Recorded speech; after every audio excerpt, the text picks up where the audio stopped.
Di tahun 2023 ini, banyak tablet yang bagus dan dengan harga yang sudah semakin terjangkau. Namun jika kalian cari adalah tablet Apple dengan harga yang terjangkau, mungkin ini adalah solusinya. Dan tanpa banyak berbasa-basi lagi, ini dia review iPad 9 di tahun 2023.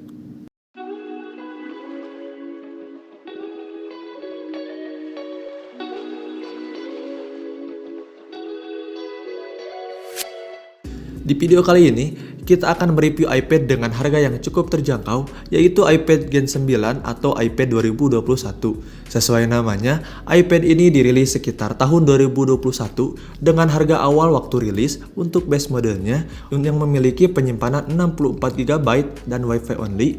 iPad ini dibanderol dengan harga 6 jutaan. Namun jika kita lihat di marketplace untuk harga baru, iPad ini sudah ada di bawah 5 jutaan dengan penyimpanan yang sama. Dan dengan harga tersebut, saya rasa di tahun 2023, iPad ini masih memiliki kelebihan sekaligus kekurangan jika kalian menggunakan iPad ini di tahun 2023. Salah satu kelebihan yang ada ketika kalian membeli iPad ini adalah masih adanya charger dalam pembelian iPad ini. Ketika kalian membeli iPad 9, kalian akan mendapatkan charger dengan output 20 watt sehingga kalian tidak perlu membeli charger terpisah ketika membeli iPad ini. Yang dimana kita tahu, sejak rilis iPhone 12 sudah tidak menyertakan charger di dalam paket penjualannya. Lanjut ke iPad 9-nya, dari segi desain, iPad 9 ini masih menggunakan desain lama dengan bezel layar yang tebal atas dan bawahnya, dan belum menggunakan frame mengotak seperti halnya iPad Pro, iPad Air, dan iPad mini keluaran terbaru. Dari segi desain, menurut saya iPad ini masih kelihatan cukup bagus meskipun tidak terlihat seperti iPad keluaran terbaru. Di sisi kanan terdapat tombol volume, di sisi kiri terdapat pin untuk connect ke aksesoris iPad, di sisi atas terdapat tombol power dan jack 3,5 mm dan mikrofon. Di sisi bawah terdapat dua speaker dan port charger yang masih menggunakan port Lightning, belum menggunakan port Type-C. Namun kelebihan dari desain lama iPad ini, saya rasa dari segi ketebalan.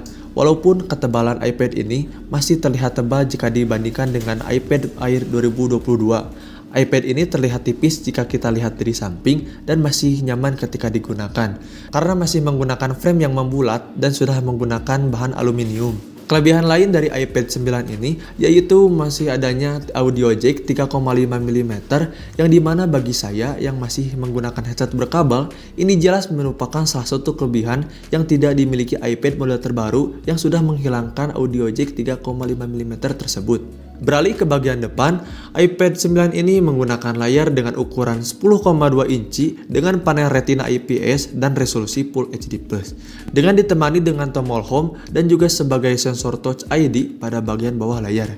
Untuk bagian layar, saya rasa untuk penggunaan sehari-hari, iPad ini masih nyaman digunakan untuk menonton YouTube, streaming film, ataupun keperluan lainnya seperti bermain game ataupun menulis skrip menggunakan keyboard eksternal. iPad ini sudah nyaman untuk keperluan tersebut. Namun, balik lagi karena masih menggunakan desain lama, bagian atas dan bawahnya dari iPad ini masih cukup tebal jika dibandingkan dengan iPad terbaru yang sudah simetris di keempat sisinya. Namun, seiring penggunaan, saya rasa kekurangan ini bukan menjadi suatu masalah yang besar untuk penggunaan saya sehari-hari. Di layar iPad ini juga sekarang sudah mendukung penggunaan Apple Pencil untuk keperluan menggambar dan lain-lain. Walaupun di iPad 9 ini hanya support Apple Pencil Gen 1 saja, yang dimana ngecasnya belum ditempel di pinggir bodi iPad seperti halnya Apple Pencil Gen 2. Lanjut ke bagian kamera depan, iPad ini menggunakan kamera depan dengan resolusi 12 MP ultrawide f2.4 yang bisa merekam video maksimal di 1080p 60 fps. Salah satu fitur menarik yang ada di bagian kamera depan iPad ini adalah adanya fitur center stage yang bisa mengikuti wajah kita ketika melakukan video call menggunakan aplikasi video conference seperti Zoom dan FaceTime. Oke guys, ini dia hasil perekaman video kamera depan dari iPad 9. Untuk kualitas video dan mikrofonnya bisa kalian nilai sendiri, tetapi menurut saya hasilnya sudah cukup bagus untuk keperluan video call dan Zoom meeting. Oke, kita lanjut. Untuk kualitas kamera depan dari iPad 9 ini, saya rasa sudah cukup bagus untuk keperluan meeting dan juga misalkan untuk keperluan tatap muka di kuliah online. Untuk bagian kamera belakang, iPad 9 ini menggunakan kamera belakang dengan resolusi 8 MP f2.4 dan bisa merekam video maksimal di 1080p 30 fps.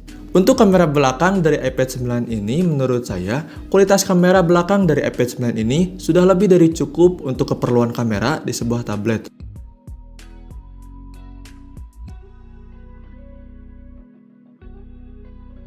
Dan untuk perekaman video, kamera belakang dari iPad ini, saya rasa sudah lebih dari cukup untuk keperluan sehari-hari.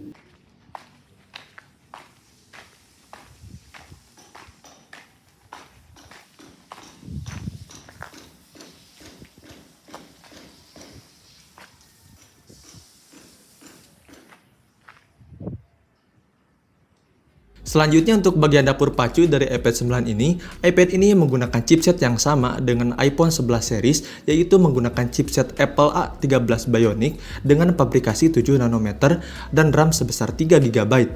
Untuk keperluan sehari-hari seperti menonton YouTube dan menulis skrip di Google Docs, iPad ini sudah satset-satset dan nyaman untuk digunakan.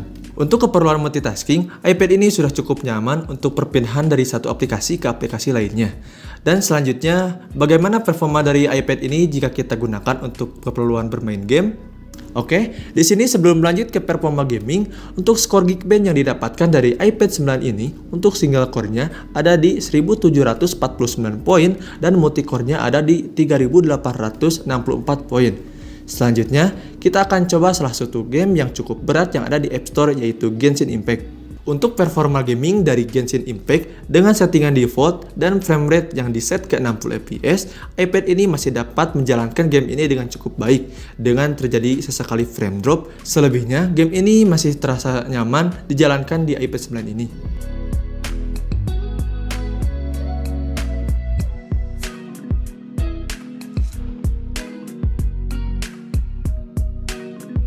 Setelah saya coba bermain Genshin Impact dan multitasking, menurut saya performa dari iPad 9 ini masih sangat bisa diandalkan untuk penggunaan seperti penggunaan multitasking dan gaming sesekali. iPad ini masih sangat lancar untuk digunakan.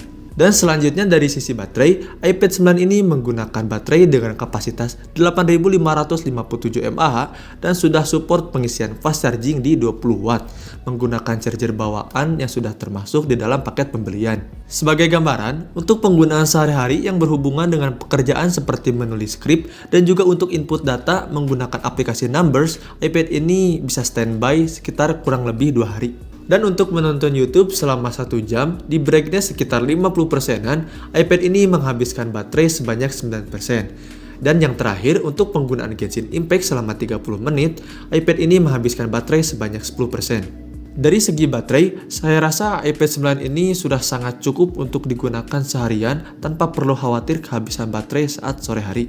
Dan terakhir dari segi versi iPad OS yang digunakan, iPad yang kita gunakan ini masih menggunakan iPad OS 15 dan belum diupdate ke iPad OS 16. Dan untuk update software, sama seperti iPhone 11 dan device terbaru dari Apple, iPad 9 ini masih mendapatkan update terbaru ke iPad OS 17, yang dimana dari segi software update, ini menjadi salah satu kelebihan yang ada di iPad 9 ini. Kesimpulannya, apakah iPad 9 ini masih worth it untuk digunakan di tahun 2023 ini? Menurut saya di harga yang sekarang di bawah 5 juta dengan kelebihan-kelebihan yang ditawarkan, iPad ini masih worth it untuk dibeli di tahun 2023 ini. Untuk kalian yang misalkan mencari tablet Apple dengan harga yang terjangkau untuk keperluan seperti menggambar ataupun penggunaan sehari-hari seperti menonton YouTube ataupun gaming sesekali, iPad ini saya rasa masih nyaman digunakan untuk keperluan tersebut dan tentunya dengan harga yang lebih terjangkau dibandingkan dengan iPad seri lainnya.